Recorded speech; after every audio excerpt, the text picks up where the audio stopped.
there! I'm in the car because we're about to head to another book signing. There's been so many recently, and I'm just so pumped for this. It is Valentine's Day, so instead of being alone and sulking about life and my singleness, I'm gonna go celebrate it with an author. Okay, well, like, indirectly, because we're just gonna be in the same room and not really celebrating. Anyway, yeah, we're about to leave in like 20 minutes. My friend Tate is meeting me there, which if you've been watching my videos for a while, you've seen him in my City of Bones review. He's one of my best book friends. I think you'll like him, so we're gonna go soon, and then it'll be fun, and we'll have good times. Yeah, okay. Literally all of the traffic is staring at me right now, but you know what? YOLO. I'm gonna be an optimist about this. I'm gonna be an optimist about this if you close your eyes.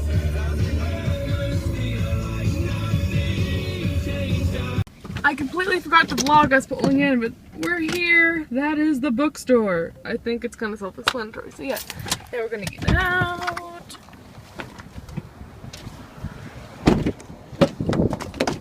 And my book fell. How wonderful.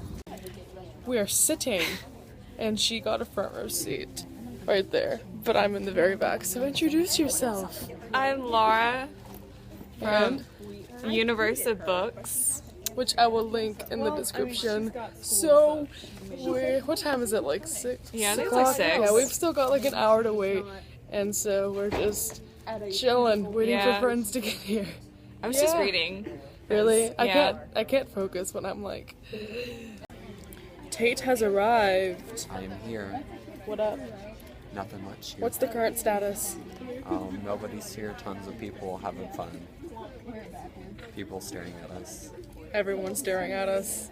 So it's like 6:30. Oh, you have a watch. How interesting. 6:30. More waiting. We're in the 3rd row, which is really tragic for me because I've never been not in the 1st row before. Very tragic. You could like throw yourself up on the table and be like, I know, I'm just gonna go sit on the floor. Sacrifice. Like in the very front.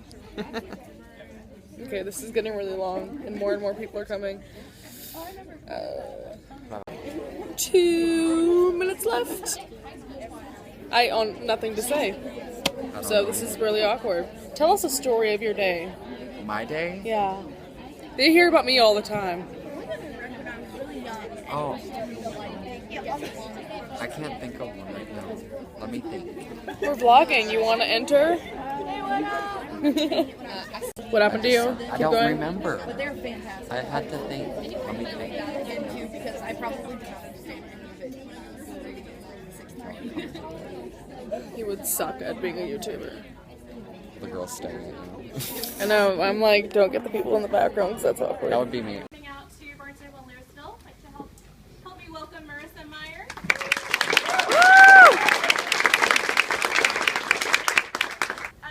I was so excited to get off the plane from New York, where we flew in this morning, and see sunshine.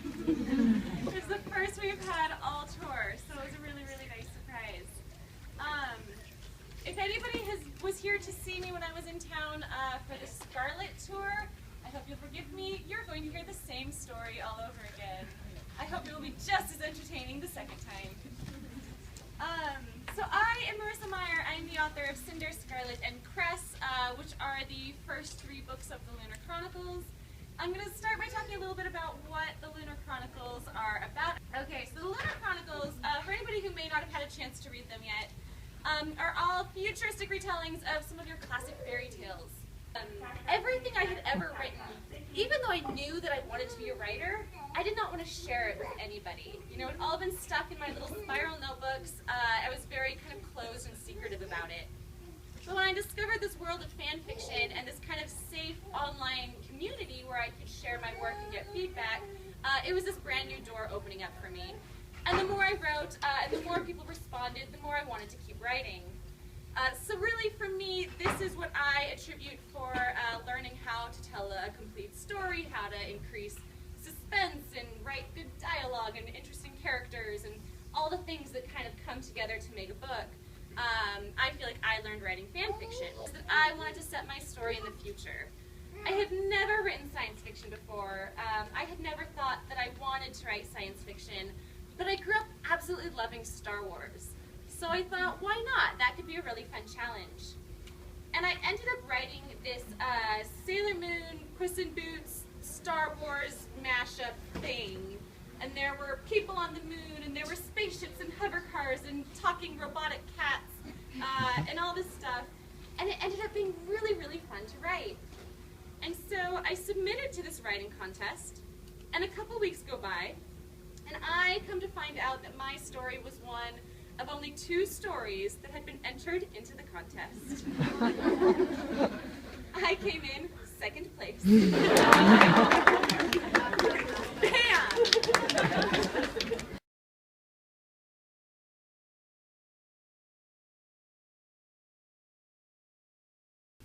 And after many, many years of longing to have a child, one day they discovered that the wife was pregnant.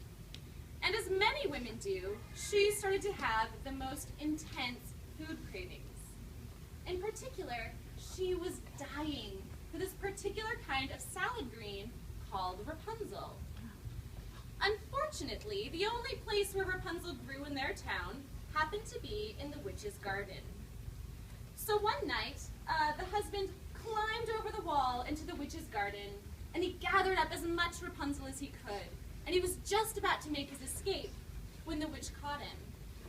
And the witch said, "I will let you take this Rapunzel back to your pregnant wife if, when she gives birth, you give the child to me." And naturally he said, that is a terrible, terrible deal. Who would ever trade their unborn child for a sack of lettuce? And the witch said, "Or I could just kill you." And he said, "Okay, you can have the kid." And so he was allowed to take the Rapunzel back to his wife, and she had the most delicious salad of her life. And a little while later, she gave birth to a beautiful baby girl. They gave the child to the witch, who named her Rapunzel, and decided to raise her as her own daughter. Well, things were going well. The witch loved her darling Rapunzel very, very much. However, as Rapunzel grew older, she also became more and more beautiful. And it occurred to the witch that if this was going to continue, one of these days, one of those wicked men creatures would want to take her Rapunzel away from her. She couldn't let that happen. So the witch did what, let's face it, every practical mother would do. She had a tower built in the middle of the woods, and that tower had no doors and no stairs, and she stuck Rapunzel up in the top. And when she wanted to visit, she would come to the base of the tower, and she would sing up, "Rapunzel, Rapunzel, let down your hair, that I might climb the golden stair." And Rapunzel would let down her long flowing locks, and the witch would climb up. So it comes to pass that one day a prince happened to be wandering aimlessly through the forest. If you read many fairy tales, you might know that's pretty much what princes do. And as the prince was wandering, what should he hear but the most beautiful singing? And he followed the sound to the base of this tower, but he couldn't find any way to get up. And so he decided to hide behind some bushes and wait. A little while later, the witch shows up, and she sings her song, and Rapunzel lets down her hair, and they visit for a little while, and eventually the witch leaves. Well, then the prince too comes out, and he too sings up the song, and Rapunzel lets down her hair, and the prince climbs up, and they meet, and they instantly fall in love. And so the prince continues to come back visiting Rapunzel whenever he can. Some of you might be wondering, why doesn't he bring a ladder? I don't know. He probably should have. That would have made things a lot easier. But he doesn't think it through. So, a few months go by, and one day, as the witch is visiting her sweet, innocent Rapunzel, she takes a look at Rapunzel and she notices something strange. It seems that Rapunzel is growing larger, because Rapunzel is with child. And it occurs to the witch that that must mean she's being visited by one of those wicked men creatures. So that's how that happens. And the witch becomes furious, and she yells, "I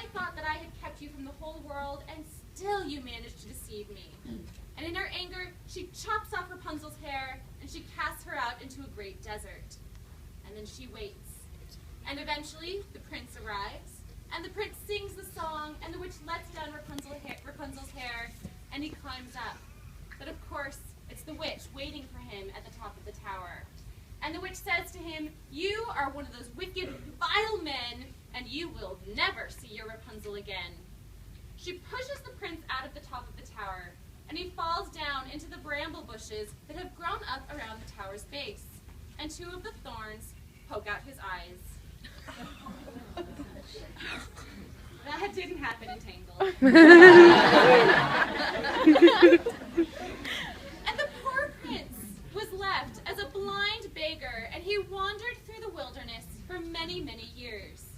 Until one day, as the prince was wandering, what should he hear but the most beautiful singing? And the prince followed the sound to where Rapunzel was singing a lullaby to the twins that she had since given birth to. And Rapunzel saw this poor blind beggar, and she immediately recognized him as the prince that she had so dearly loved. Rapunzel falls over the prince, and she begins to weep. 2 of her tears fall into the prince's eyes, and he is magically healed. It's a fairy tale. And the prince puts Rapunzel and their 2 children up on a horse. I don't know where they got the horse. And he takes them back to his kingdom, where they are all warmly welcomed. And the prince and Rapunzel are wed, and they all live happily ever after. The end. Will you ever know what happened to Scarlet's grandmother? Have you read Scarlet yet? Yes. I know there's talk of a film for the Lunar Chronicles, but what about other adaptations, like a graphic novel or a manga or something like that? That would be really, really cool. That would be really cool. The question was, she knows that there is talk of a Lunar Chronicles movie.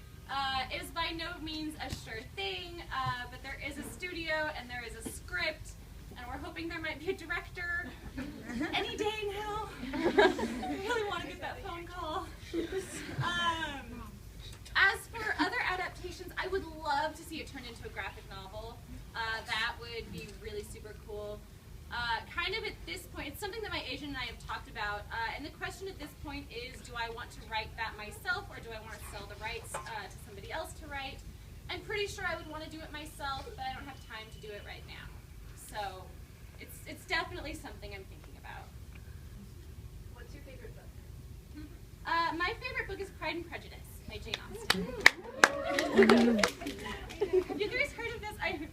I'm so obsessed. Geek out time. So there's this gaming app that a friend of mine, she's one of the designers of app company owner, I don't know, but it's called Regency Love, and it's for your phone, and it's a role-playing game where you have to like talk to people in town and like, do you dance with this guy or do you reject him? And you have to go home and practice your needle crafts. It is so awesome. I love this game. Whenever you like kill off a character, like what are you thinking? Like, are you sad or just like, oh, I killed off someone, I'm fine with it? If it's a character that I like, then I'm sad. The question was, how do I feel when I kill off a character? Yeah, I have definitely made myself cry on multiple occasions. But I think that killing off characters is necessary, especially if you're telling a story in which your characters are facing life and death situations all the time. If nobody ever dies, eventually your readers are going to pick up on that, and they're not going to feel concerned anymore. And that really lowers the suspense, I feel. So I am definitely willing to kill characters, but I don't do it like So, what is that? Oh, it's my hair. Q&A is over, got tons of footage, now there's huge lines forming for things, and I'm not sure what's the deal, but I think we'll be getting stuff signed, hopefully. Do you have anything to add? No, On just the that I'm awkwardness really of the excited. situation. Are you excited? Yeah.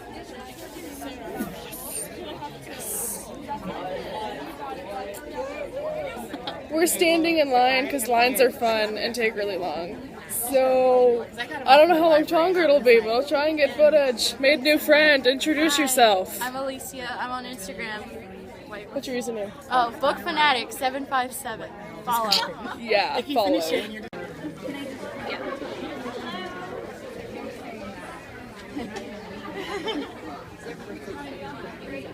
Oh, fun. Hi. Hi, how I have are a you? YouTube channel, so you're currently being filmed. No pressure. Well, okay. Hello, YouTube. How are you doing? Should you like ask me a question that I can answer? Oh, I'm not prepared for this. How are you feeling right now? Like I'm being filmed. Really? Is that a peculiar feeling? A little bit, a little disconcerting at times, but this is my job, so I can smile. And we are officially over with this book signing, and now we're going home. And my shoulder hurts super badly because I've been holding 4 books for like 45 minutes in line, which is a struggle. Oh, such struggle. Look, beautiful. Where's my glasses? I don't know. But if you close your eyes, does it almost feel like nothing changed at all? And if you close your eyes, I need to stop. And now we're home, so this completes our vlog for Marissa Meyer. As always, I have a giveaway for the first book in the series, which is Cinder, and it's a paperback version. I got it signed. It's all ready to be shipped out to you. All you have to do is make sure that you're a U.S. resident and you are older than 18, or if you're not, your mom is like, yeah, whatever, give an internet stranger your address. If they're okay with that, perfect. Because if you win, I'm going to be needing that, so that's not going to be good if you start giving your address out to people without... Anyway, so all you have to do is leave a comment being like, enter me, do whatever, I want that book, blah, blah, whatever you really want to. Just make it kind of obvious that you want to enter, because sometimes people just kind of leave smiley faces, and I'm like, I'm not sure if you enjoyed my vlog or if you want to enter the giveaway, so make it kind of obvious. Just saying.